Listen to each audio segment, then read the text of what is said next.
এখন আমি গরুর গোশত রান্না করছি, দেখছেন কি সুন্দর লাগছে। তো এটা খেতে কিন্তু আরও বেশি সুন্দর হবে। আর কি করছি জানেন,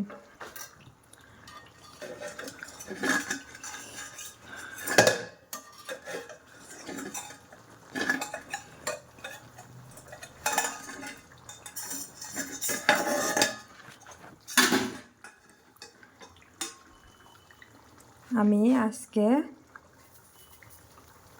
শুধু তো গোশত খেতে ভালো লাগছে না, তো কি করব, পটলের ভর্তা। তা আমি পটলের ভর্তাটা এই যে রুটি বানানো খোলার উপরে দিয়েছি, আর একটু লবণ ছিটিয়ে দিয়ে এটা আমি ঢেকে দিয়েছিলাম।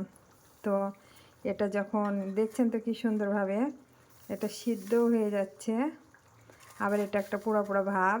একটু লবণ দিয়ে আস্তে আস্তে হচ্ছে করে এটা সিদ্ধ করে নিতে হবে, তাহলে সুন্দর হবে।